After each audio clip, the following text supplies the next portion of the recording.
Bulletin کا آغاز کریں گے۔ سب سے پہلے خبر آپ کو دیں، مسلم لیگ نون کے سینیٹر اسحاق ڈار نے وفاقی وزیر کا حلف اٹھا لیا۔ ایوان صدر میں ہونے والی تقریب میں صدر عارف علوی نے اسحاق ڈار سے عہدے کا حلف لیا۔ تقریب حلف برداری میں وزیراعظم شہباز شریف بھی موجود تھے۔ انہیں چوتھی بار وزارت خزانہ کا قلمدان دیا گیا ہے۔ اسحاق ڈار نے گزشتہ روز سینیٹر کا حلف اٹھایا تھا۔ اسحاق ڈار 2 دن قبل 5 سال کی خود ساختہ جلا وطنی کے بعد وزیراعظم شہباز شریف کے ساتھ پاکستان پہنچے ہیں۔ نون لیگ کے قائد میاں نواز شریف نے اسحاق ڈار کو ملکی معیشت کو بہتر کرنے اور روپے کی قدر کو مستحکم بنانے کا ہدف دیا ہے۔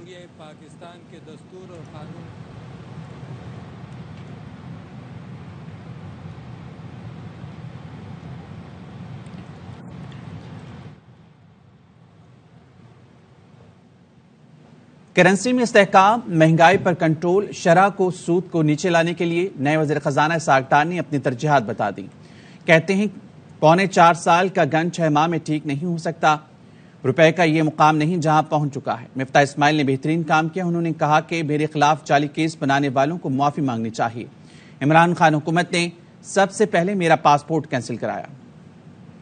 عمران خان کی جب حکومت آئی انہوں نے سب سے پہلے میرا پاسپورٹ کینسل کروایا۔ دنیا میں نہیں روک سکتے پاسپورٹ، ہیومن رائٹس کی خلاف ورزی ہے۔ اس سے بیسک رائٹ ٹو ٹریول، یہ انفارچونیٹ ہے کہ ہمارے میں انتقام اس حد تک بھی جا سکتا ہے۔ ایک بدترین مجرم ہے وہ کھلا پھر سکتا ہے، اور جو ایک نیک یا صحیح انسان ہے اس کو تکلیف برداشت کرنی پڑتی ہے، اور ہماری وہ مثالیں ہیں۔ یہ ایک جھوٹا کیس ہے، یہ ایک فراڈ کیس ہے، یہ ایک فیک کیس ہے، اور جنہوں نے بنایا تو ان کو شرم آنی چاہیے۔ یہ 10 منٹ کا کیس ہے، اس کو ہوا میں اڑ جانا چاہیے تھا اب تک۔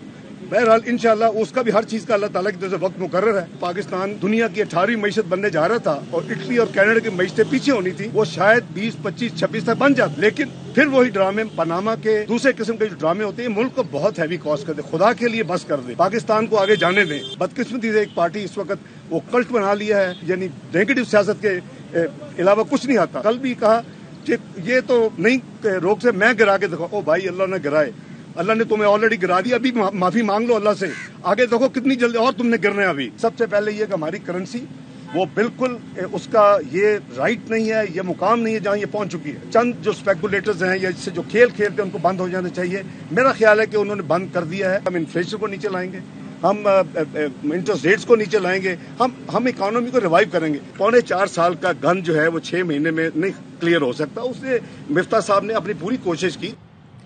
احتساب عدالت میں اسحاق ڈار کے خلاف اثاثہ جات ریفرنس کی سماعت۔ احتساب عدالت کے جج نے کہا کہ وارنٹ گرفتاری کی منسوخی کی درخواست موصول ہوئی ہے، جس کے بعد اسحاق ڈار کو عدالت حاضری کے بعد جانے کی اجازت دے دی گئی ہے۔ کیس کی سماعت 7 اکتوبر تک ملتوی کر دی گئی ہے۔ اسحاق ڈار نے کہا کہ میں بیماری کی وجہ سے بیرون ملک گیا تھا۔ عمران خان حکومت نے میرا پاسپورٹ منسوخ کر دیا تھا، جس کی وجہ سے پاکستان واپس نہیں آ سکا۔ عدالت نے اسحاق ڈار کی درخواست پر نیب کو نوٹس جاری کر دیا۔ وزیر اعظم شہباز شریف کا ٹویٹ لکھتے ہیں، میں ڈاکٹر مفتاح اسماعیل کی بطور وزیر خزانہ عوامی خدمات کو سراہتا ہوں۔ میں ان کی پیشہ ورانہ مہارت اور عزم کا سب سے زیادہ احترام کرتا ہوں۔ مفتاح اسماعیل نے معاشی بحران کے دوران مشکل ترین کام کیا اور پاکستان کو ڈیفالٹ سے بچانے کی کوشش کی۔ انہوں نے IMF پروگرام کے ساتھ کامیابی سے بات چیت کی اور مشکل وقت میں قوم کی خدمت کی۔ سابق گورنر عمران اسماعیل کا ٹویٹ لکھتے ہیں کہ انہوں نے حکومت تو بنا لی مگر سمجھ نہیں پا رہے کہ کرنا کیا ہے۔ ان کا معاشی پلان جھولیاں اٹھا کر دعاؤں پر منحصر ہے۔ ان کی ذاتی دولت میں اضافہ ہو گیا، کرائم منسٹر مانگنے اور وزیر خارجہ گھومنے میں مصروف ہیں۔ PDM بارش متاثرین کی امداد بھی ہڑپ کر گئی۔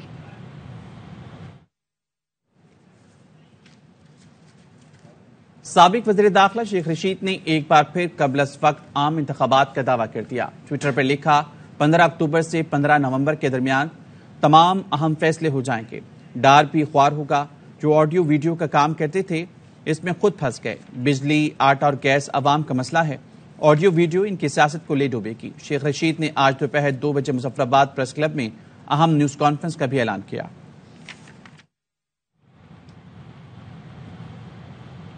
الیکشن پر اگر یہ نہیں جاتے تو عمران خان کال کا راستہ اپنائیں گے۔ عمران خان نے ابھی تک تاریخ اور کیسی کال ہوگی نہیں بتایا۔ PTI رہنما اسد عمر کی پروگرام 11th آور میں گفتگو، کہا PDM اور نون لیگ کی سیاست موجودہ حکومت چلا کر تباہ ہو گئی۔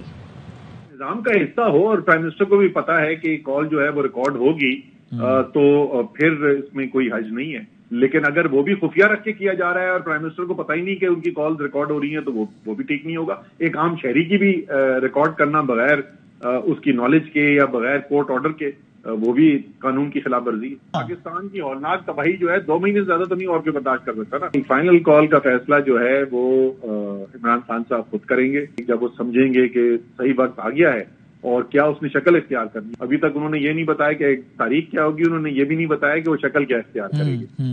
تو یہ دونوں چیزیں جو ہیں, یہ 2 چیز جو ہیں, ان کے لیے آپ کو خان صاحب کا انتظار کرنا پڑے گا. اپنی تیاری کر رہے ہیں, ساتھ ساتھ ہماری پارٹی کی تیاری جاری ہے.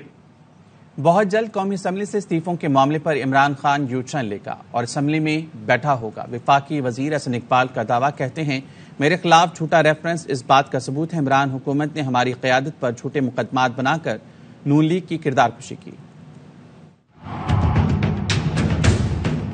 اس کے اپنے ایم این ایز نے اسے سمجھایا تھا کہ استعفے نہ دلواؤ. صرف عمران خان کی ضد ہے جو انہیں اسمبلی سے باہر لے گئی تھی, اور عنقریب عمران خان مختلف چیزوں پہ یو ٹرن لیتا ہے. وہ استعفوں کے معاملے پہ بھی یو ٹرن لے کے کچھ دنوں بعد اسمبلی میں آ کے بیٹھ جائے گا.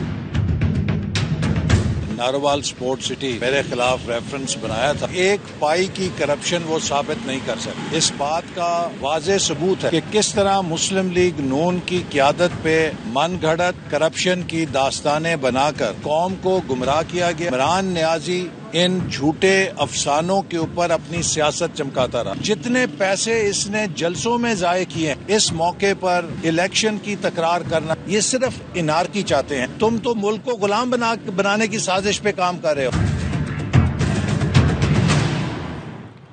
وزیر اعظم شہباز شریف نے قومی سلامتی کمیٹی کا اجلاس آج دوبارہ طلب کر لیا.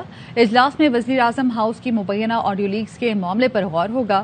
ملکی سلامتی امور اور سیلاب کے بعد کی صورتحال پر مشاورت بھی کی جائے گی. ملک کی معاشی صورتحال کا بھی جائزہ لیا جائے گا. اجلاس آج شام 4 بجے وزیر اعظم ہاؤس میں ہوگا. سروسز چیفز, حساس اداروں کے سربراہان اور سول قیادت اجلاس میں شریک ہوگی. اجلاس میں وزیر دفاع, وزیر داخلہ, وزیر خارجہ شریک ہوں گے. ذرائع کے مطابق قومی سلامتی اجلاس میں اسحاق ڈار بطور وزیر خزانہ شریک ہو سکتے ہیں. وزیر اعظم کے طیارے میں لندن جانے والے اسحاق ڈار 1 روز پہلے وزیر اعظم کے طیارے میں واپس آئے ہیں. کسانوں کے ممکنہ احتجاج کے باعث اسلام آباد کے داخلی اور خارجی راستے کنٹینرز لگا کر بند کر دیے گئے ہیں. اس بارے میں مزید بتا رہے ہیں فاروق اعجاز. باقی دارالحکومت اسلام آباد میں نہ صرف ریڈ زون کو کنٹینرز لگا کر بند کر دیا گیا ہے, بلکہ اس کے ساتھ ہی ساتھ جی ٹی روڈ سے جو اسلام آباد کے داخلی اور خارجی راستے ہیں, ٹی چوک, روات میں, ان کو بھی کنٹینرز لگا کر بند کر دیا گیا ہے. کسانوں کی جانب سے آج احتجاج کیے جانے کا امکان ہے یہاں اسلام آباد میں. اس وقت جہاں ہم ڈی چوک میں موجود ہیں یہاں بھی کنٹینرز لگا کر بند کیا گیا. اس کے ساتھ ہی ساتھ نادرا چوک, سرینا چوک کو بھی کنٹینرز لگا کر بند کر دیا گیا ہے. ریڈ زون میں داخلے کے لیے صرف مارگلا روڈ کو استعمال کیا جا سکتا ہے, وہاں بھی پولیس کی نفری موجود ہے. ڈی چوک میں بھی ایف سی کے اہلکار تعینات کر دیے گئے ہیں. پولیس اور ضلعی انتظامیہ کا یہی کہنا ہے کہ ٹی چوک روات میں جب کسانوں کی ریلی پہنچے گی تو وہاں پر ان سے مذاکرات کی کوشش کی جائے گی. اور آج جو احتجاج کیا جا رہا ہے یہ دوسرا گروپ ہے کسانوں کا جو کہ کسان اتحاد کے نام سے ہے, وہ یہ احتجاج کر رہا ہے اور ان کا مطالبہ بھی وہی ہے. جو ٹیوب ویل کے بجلی کے بل بہت زیادہ آئے تھے کسانوں کے, اس پر مطالبہ کیا جا رہا تھا کہ ساتھ ہی ساتھ کھادوں پر سبسڈی کا مطالبہ تھا. جو زرعی آلات ہیں ان پر جو سیلز ٹیکس عائد کیا گیا ہے اس کے خاتمے کے حوالے سے مطالبات کیے گئے تھے. تو آج کسان جو ہے وہ احتجاج کے لیے اسلام آباد پہنچیں گے, جس کی وجہ سے اسلام آباد میں جو ہے کنٹینرز لگا کر راستوں کو بند کیا گیا ہے. سابق اسپیکر قومی اسمبلی اسد کیسر کا ٹویٹ, لکھتے ہیں پاکستان تحریک انصاف ہمیشہ شفافیت پر یقین رکھتی ہے, اسی لیے الیکشن کمیشن میں ہمیشہ سالانہ گوشوارے جمع کرائے. اسد کیسر نے کہا ایف آئی اے کا فورن فنڈنگ سے متعلق تحقیقات کا اختیار نہیں ہے, پشاور ہائی کورٹ کے فیصلے پر سپریم کورٹ سے رجوع کریں گے.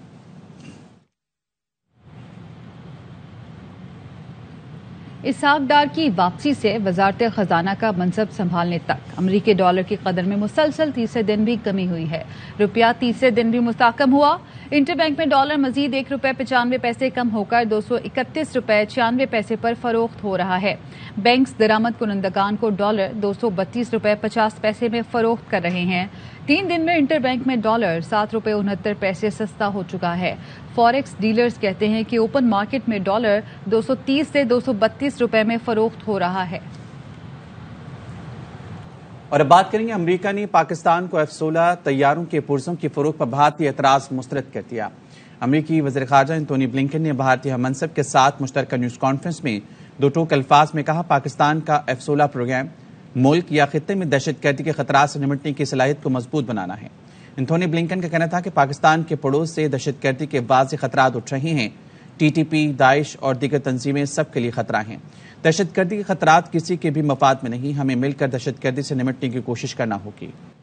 پاکستان کی معیشت کی بحالی کے لیے سخت فیصلے کیے۔ وزیر خارجہ بلاول بھٹو زرداری کا فارن پالیسی کے ایڈیٹر ان چیف سے گفتگو میں اظہار خیال، کہا سیلاب سے پاکستان میں بڑے پیمانے پر تباہی ہوئی ہے، متاثرین کی بحالی کے لیے اقدامات کر رہے ہیں۔ چین نے ہمیشہ مشکل وقت میں مدد کی۔ وزیر اعظم شہباز شریف کی ایوان صدر آمد، صدر مملکت ڈاکٹر عارف الوی سے وزیر اعظم شہباز شریف کی ملاقات ہوئی ہے۔ صدر اور وزیر اعظم کے درمیان ملاقات میں ملکی سیاسی صورتحال پر تبادلہ خیال کیا گیا ہے۔ جہانگیر اسلم ہمارے ساتھ موجود ہیں، ان سے مزید جانیں گے۔ جہانگیر، اپڈیٹ کیجیے گا۔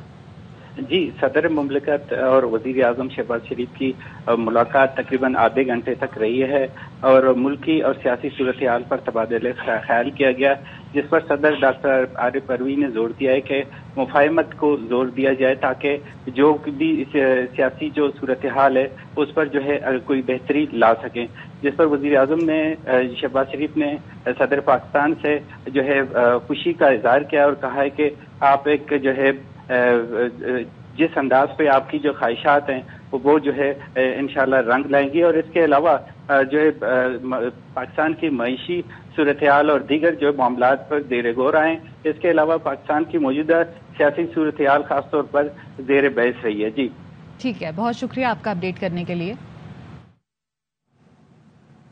سعودی فرمانروا شاہ سلمان نے کابینہ میں رد و بدل کرتے ہوئے ولی عہد شہزادہ محمد بن سلمان کو سعودی عرب کا وزیر اعظم مقرر کر دیا۔ شاہی محل سے جاری حکم نامے کے مطابق شہزادہ محمد بن سلمان سعودی عرب کے وزیر اعظم، جبکہ شہزادہ خالد بن سلمان وزیر دفاع ہوں گے۔ شہزادہ عبدالعزیز بن سلمان کو وزیر توانائی کے عہدے پر برقرار رکھا گیا ہے۔ یوسف بن عبداللہ کو وزیر تعلیم تعینات کیا گیا ہے۔ وزیر توانائی شہزادہ عبدالعزیز بن سلمان اور وزیر خارجہ شہزادہ فیصل بن فرحان عہدوں پر برقرار رہیں گے۔ شاہی احکام کے تحت طلال بن عبداللہ بن ترکی اعلیٰ عہدے کے ساتھ معاون وزیر دفاع مقرر۔ سعودی ولی عہد محمد بن سلمان کو وزیر اعظم بننے پر مبارکباد پیش کرتا ہوں۔ وزیر اعظم شہباز شریف نے ٹویٹ کر دیا، لکھا دعا گو ہوں کہ شاہ سلمان بن عبدالعزیز کی قیادت میں سعودی عرب مزید ترقی کرے۔